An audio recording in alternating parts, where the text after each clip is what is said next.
Hey, Hearth Guy here. It's no secret that I'm a fan of Fire Emblem. I mean, most of you probably know me from my Fire Emblem Death Battle videos.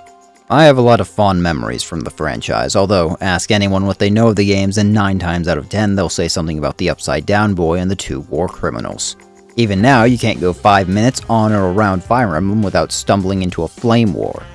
I'll admit that I too have found myself knee-deep fighting about whose violent dictator is less bad, although at least I never resorted to insulting or looking down on people who disagree with me. You know who you are. Petty griping and biases aside, Three Houses does a great job of making you want to root for whichever aforementioned dictator you side with. Conversely, this makes subsequent playthroughs forever shaded by that first route. The number of times I've seen people affirm their opinions on certain characters based on their first route, and then stick to those opinions regardless of how many times they play other routes, reveals the source of the discourse surrounding these games. It's simple psychology. Three Houses makes you identify with your chosen house and portrays all other sides as misguided at best or just straight up evil at worst. That first impression becomes the lens by which you judge every other part of the game. All that is to say that unless you recognize your own biases and actively look past them, then don't bother taking part in any sort of discussion. Or do. I'm not your dad.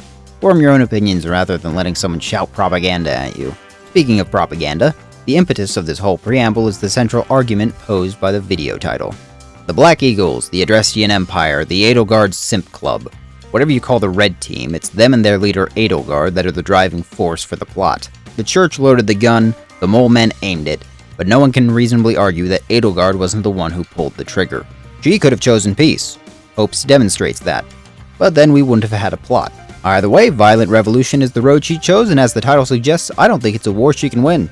At least, not forever. And before anyone cries foul, as they tend to do, remember that whole monologue about your first route?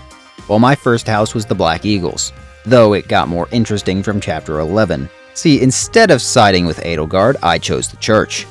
Will it surprise you to know that I'm a Rhea apologist? However, curious and a bit conflicted, I chose to make a save and play Crimson Flower and Silver Snow at the same time. Soon enough, I realized that Crimson Flower was ending far sooner than Silver Snow, and just decided to finish the route and then replay the whole game on Silver Snow, so I could focus on characters that weren't gonna abandon me like Edelgard and Hubert do. That there is my stupidly convoluted first experience with Fire Emblem Three Houses. And before you ask, I played Azure Moon next and Verdant Wind last. Azure Moon has the best story, Verdant Wind has the best final boss and ensemble cast, Crimson Flower has the best unique maps, and Silver Snow has the best final boss theme with Funeral of Flowers. Got all that? Good, now on to the actually important stuff you came here for. Why I think the Adrestian Empire is going to ultimately fail even if it wins the war. For context on a few things that come up later, here's a quick history lesson. Over 1,000 years ago, Fodlan could roughly be split into 2 groups. Nemesis and his kingdom to the north, and Seiros and her empire to the south. Those 2 groups fought each other for an indeterminate amount of time until Seiros successfully killed Nemesis and several leaders of the Agarthans who backed them. No, I'm not calling them those who slither in the dark, because that sounds like an emo vaporwave cult, and while that may be exactly what they are, I don't have to call them that. Now there's further background details about the ancient war between the dragon demigod Nabateans and the futuristic Agarthans from even further back, but that's not really relevant here. What you need to know for this part is that Nemesis made Seiros real mad by killing the people she loved and turning them into monster hunter weapons. Nemesis died, the 11 elites, minus 1, sucks to suck Maurice, were hunted down, and the Agarthans were blasted off again. With the day more or less won, Seiros and the current Emperor Wilhelm set about creating the Adrestian Empire proper and reforming the society of the continent into something more formal, with the Church of Seiros at its center. The church built itself a power base and giant monastery/fortress in Garreg Mach near what used to be Xanadu, and the empire busied itself enforcing the church's doctrine and stamping out what remained of Nemesis's army. Aforementioned doctrine basically said don't be a douchebag unless you're being a douchebag in service of the church, and while we don't condone classism based on crests, crests are a blessing from the goddess, so if you don't have a crest, the goddess just must not love you. Fast forward several centuries, and the north of Fodlan is once again getting uppity with the south. However, unlike before, there's no Seiros and her dragon powers to back up the empire. Either because Seiros, who is now cosplaying herself as the Archbishop, was too busy with her human experimentation, or she just figured the empire needed to sort out its own problems. Thus began the Fargus Rebellion, where the north and south tore into each other, with King Lugh in the north receiving assistance from the mysterious Pan, who was almost certainly connected to the Agarthans. The war got bad enough that the Empire was basically on Lugh's doorstep at the Tailtean Plains. That is, until they managed a miraculous victory against the Empire, permanently crippling their war effort and forcing an armistice. When it was over, both sides were bruised and beaten enough that the church decided enough was enough and stepped in to keep Fodlan from imploding any harder than it already was. The church let the kingdom of Fargus come to exist in exchange for making the church their state religion. Lug agreed, and Pan conveniently vanished from history. 50 years later, the Leicester region rebelled against the Empire as well, probably because the Empire had the audacity to name them Leicester. The Empire's initial attempt to calm the rebellion fails, and the kingdom swooped in to take a weakened Leicester for themselves. Fast forward another 50-ish years, and Leicester's in rebellion again because some moron king thought that separating his territories between his sons was a good plan for stability. History disagrees. So, when the Leicester region's ruler dies, the northern nobles of Fodlan do what all northern nobles of Fodlan do best: get uppity. The Crescent Moon War saw the Leicester nobles forming a loose alliance to beat back the loyalist nobles of the kingdom, properly separating the region as the New Leicester Alliance. Still a shame about the name. The next few centuries aren't terribly important, save for the Officers' Academy forming, since Fodlan's eastern neighbor's idea of a party was breaking down Fodlan's door to engage in some friendly invasioning. But then, in 1065, one of the regional branches of the church, the Southern Church of the Adrestian Empire, starts an insurrection, which will not be the last time one of those happens in the Empire. The Empire puts it down and abolishes the Southern Church, permanently damaging its relationship with the Central Church of Saros. Other than the two heirs to the alliance, Godfrey and Tiana, dying or disappearing, nothing spectacular happens until exactly 100 years after the Southern Church's destruction, when a plague sweeps through the Holy Kingdom of Fargus and led to the death of a lot of people. But more importantly, the Queen Consort, aka our little boreling Dimitri's mom. Magic holy woman Cornelia shows up and starts fixing things with the miraculous power of what I can only assume is basic plumbing. What was the church doing all this time? Well, the Archbishop, now going by Rhea, lets this strange mullet man create the Ashen Wolves for no particular reason. Don't worry, it's not relevant. Really. A little while later, a few more noble houses get uppity, only this time it's just the two, Prim and Ordelia. This rebellion does not go as well as the last few, and they are put down with extreme prejudice. Only shortly after, in 1171, the reigning emperor Ionius IX tries to reconsolidate imperial power away from the increasingly corrupt nobility, resulting in yet another bunch of uppity nobles rebelling. This time it worked out in their favor, as the insurrection of the 6+1, which is basically the 6 important houses and Hrim, who are just being petty at this point, render Ionius into little more than a figurehead as his daughter and favored concubine run away to the kingdom. I'm sure nothing will come of that. King Lambert of Fargus sees the favored concubine, aka Patricia, and immediately decides to marry her for dubious reasons, and with even more dubious consent, seeing as Patricia enters into what can only be described as uber depression, a state her now stepson Dimitri would come to understand well. Speaking of Dimitri's trauma, he met Edelgard, his unknowing stepsister, and they became good chums, with Dimitri even gifting Edelgard a dagger in the classic Fargus custom of telling her to cut her own path. I'm sure that you know, this is a stupid bit. You all know what's gonna happen. Yada yada, Edelgard leaves and gets experimented on by her uncle, who has now been replaced by the Mole Man leader, the Underminer! Or as he prefers to be called, Talus. Dagda and Bridget invade for like the third time, but neither of them are ever relevant, so I don't care, and the tragedy of Duscur happens, where Lambert and his entire entourage are brutally murdered in front of Dimitri. Despite Dimitri outright saying to the contrary, the only survivor shouldn't be taken seriously. Instead, we should blame the people of Duscur and annex their territory and give it to someone who just so happened to have less than positive feelings about the king. And we're going to take the king's brother, who is passed over for him because he didn't have a magic blood STD from the goddess saying he's better than everyone else, and make him the regent because I'm sure he had no reason to kill his own brother at all.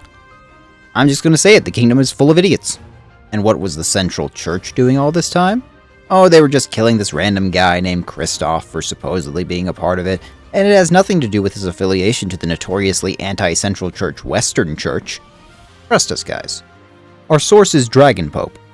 And then we make it to modern day, with Edelgard cooking up a plan to oust not only the corrupt nobles of the Empire, but uproot the entire crest system by kicking the Central Church out of power.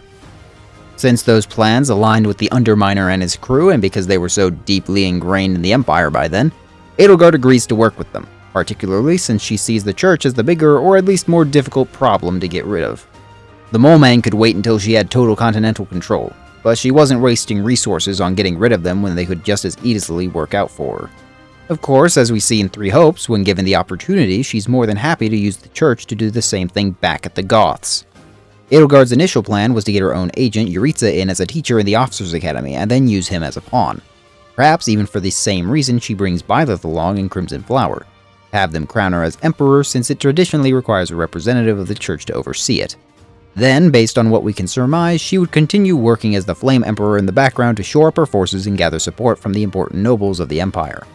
This would involve letting Monica von Ox die to be yet another inside agent in the form of Kronya, as well as turning a blind eye temporarily towards the Tunnel Snakes' shenanigans. Again, as seen in Three Hopes, Edelgard is more than willing to change plans if the opportunity arises, using Yuritsa's position and the sudden weaknesses of Costas' forces to lead the Church to where Monica was being kept, which directly allows Edelgard to double-cross the sewer rats later. Regardless of how it goes down, the result is generally the same. Edelgard declares war against the Central Church and then the Kingdom in alliance with the intent of reunifying the continent so she can enforce her ideas for a meritocratic society across the whole of Fodlan. The only question from here is the immediate preparatory phase and the ensuing war effort. In Three Houses, in all but one timeline, the Empire is pretty handily feeding the rest of Fodlan its own teeth, with the not-so-small backing of the Pillarmen's infiltration network and magical experiments like their giant controllable monsters. In Crimson Flower, they aren't wrecking shop, but they're still doing okay for themselves, as while they aren't making any advances, their army is still a powerful fighting force. In Hopes, the war is much quicker, but Edelgard also has longer to prepare for it, with a whole 2 years of prep time and no backing from the discount Skaven, which also means no double-cross in the kingdom to render the whole country basically inert. To perfectly cover my bases, I'm going to talk about all these different scenarios individually and why I don't think they'd lead to a final victory royale for all you Fortnite Zoomers out there. To start, we have the Three Houses versions of events, which, even during Crimson Flower, seems to be the one where the war is most in Edelgard's favor. And you'd be right, the war is in her favor. But think about everything else. Edelgard had to go straight from being crowned as Emperor to a 5-year protracted war, and unlike in Hopes, she didn't have the time to start restructuring the Empire or re-establishing the Southern Church to make the Empire more to her liking. And as we see in some supports, she's forced to deal with insubordination with nobles that don't like the way she's doing things, which becomes extra difficult in Silver Snow as all the children and heir of the major noble houses defect to help the Church who she's crusading against. Speaking of, for as much as Edelgard rails against the Church, some of which is very much deserved, the Church represents a stabilizing force over Fodlan. Doctrine aside, Fodlan would not have been as relatively peaceful as it has been if not for the Church. You might say, Hearth Guy, you sniveling wretch, you just gave us a history lesson about all the times things didn't go well in Fodlan. Yes, I did, but remember how I mentioned the fact that multiple years passed between each instance? Centuries went by without major conflict within Fodlan, and that is in no small part because the Church's doctrine united them against outside threats and internal disagreements. Not all. The Kingdom and the Alliance wouldn't exist if that was the case, but those centuries of peace speak for themselves. Sure, things eventually started going downhill, but which would you prefer? 100 years of absolute certain peace, or 1,000 years of probable peace? With Edelgard removing the central power balance between the nations and people, alongside her conquest over the continent, Fodlan will be more unstable than ever. Don't forget that she goes to war with the Agarthans shortly after. A more secretive war, but one that requires attention and resources nonetheless. A Fodlan under Edelgard is a Fodlan's frayed at the seams under the weight of rapid societal change, years of resources drained into the years of conquest to get there, and a lack of unifying religious or cultural identity between the now very distinct regions of Adrestia, Fargus, and Leicester. And the worst part? Edelgard won't be around for long.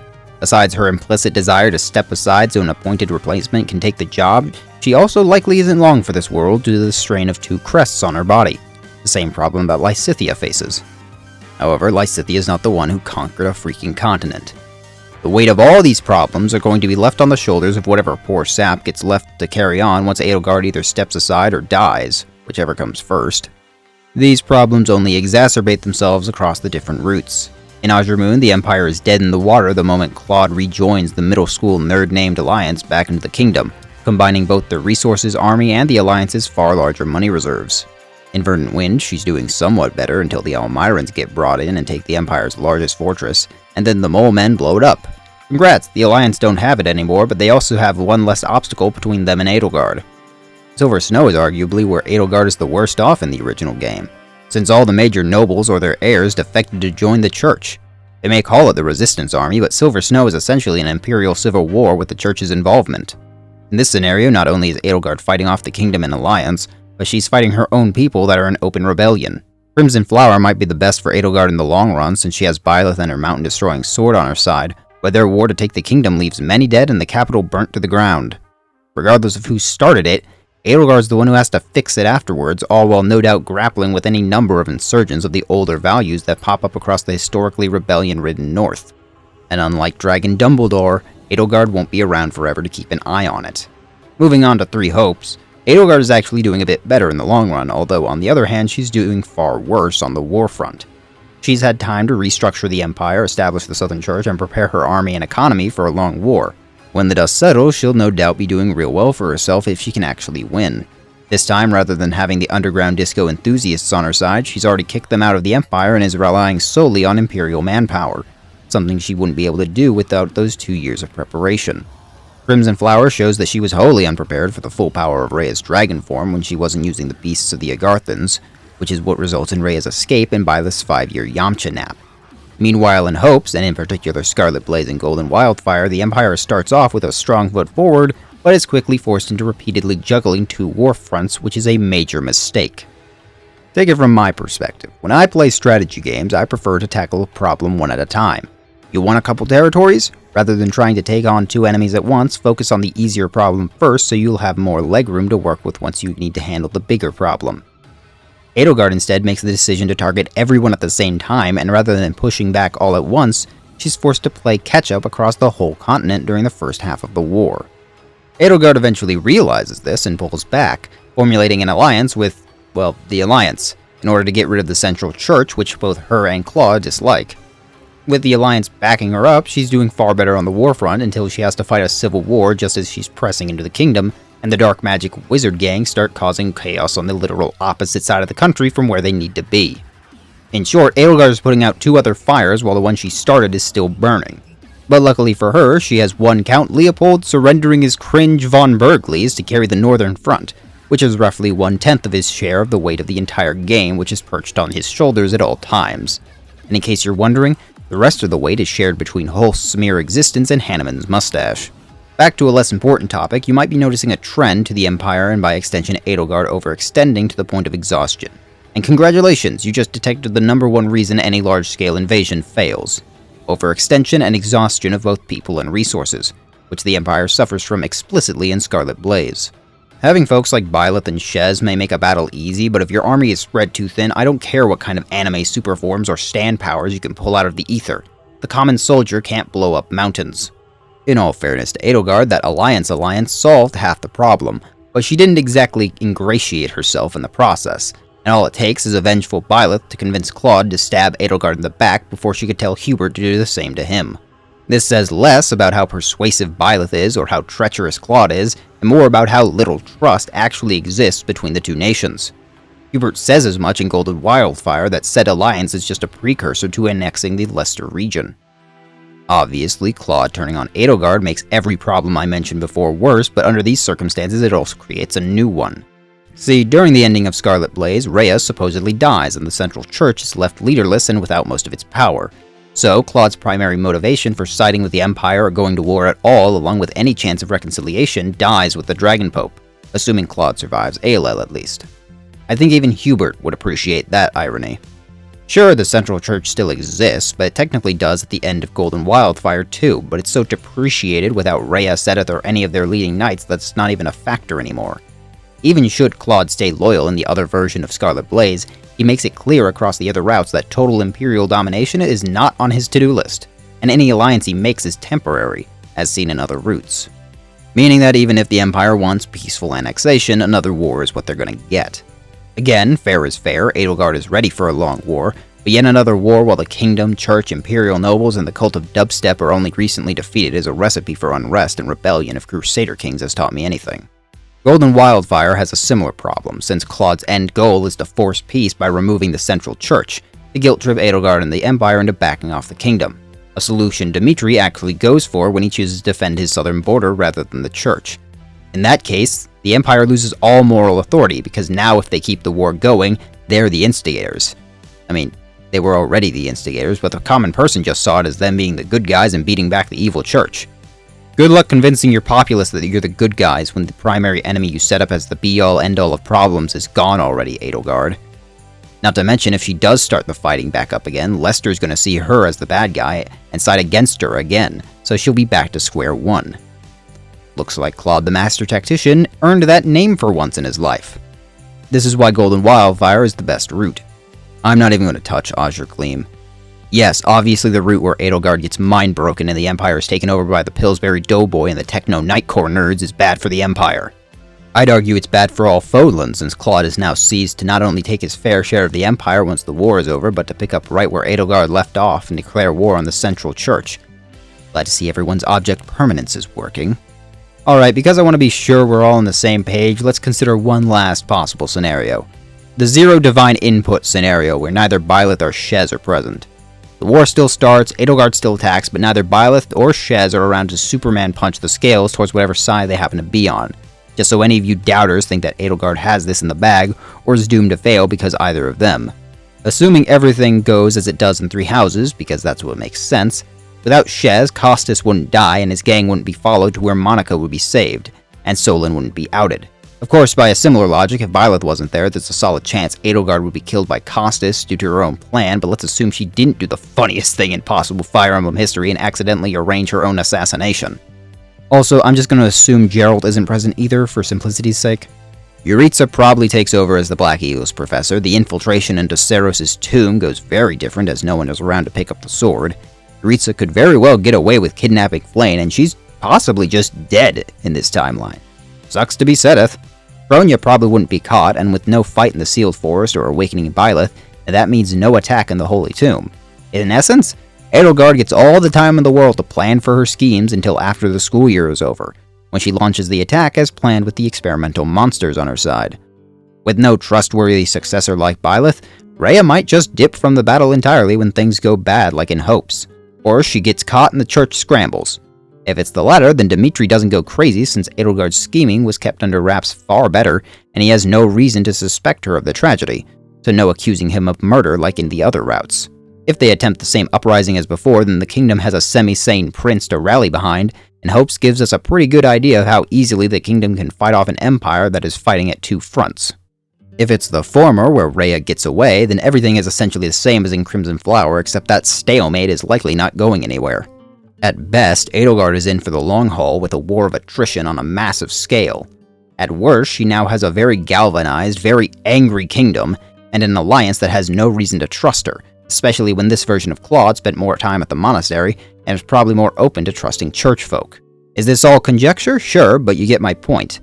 The Empire has dug itself into a war that, by definition, is bleeding it dry from every angle, and Edelgard's options are wholly dependent on the presence of Byleth and the trustworthiness of Claude. One of those is a very dubious thing, and the other is a literal deus ex machina. I rest my case. Yeah, this was not my normal kind of video, but I gotta make that tagline for my channel mean something, so here we are. No, this was not inspired by Boofire's excellent video, or Pancreas No Work as a creator. This is an entirely original idea, and H-Bomber Guy can bite my shorts. If you haven't watched either of them and somehow are watching me, there is a glitch in the Matrix. Fix that right now. Anyway, I think I've used up enough brain cells worrying about this complicated, pointless question. So thanks for watching, and see you all around the hearth. Bye, folks. Also, I had no decent place to put this, but can we all agree that the quote-unquote history of the Empire that Edelgard has is almost definitely complete nonsense? Written by the first Emperor, you mean Wilhelm, the guy who is almost certainly Rhea's closest human friend, and says that the war between Nemesis and Seros was over a simple dispute? Likely story. Considering how deeply shoved up inside the Empire the hot topic synthwave cultists are, I'd wager that this history has been altered by them. Or Edelgard is taking the most confirmation bias perspective possible. A running theme in Fodland, especially in that frozen waste of space Fargus.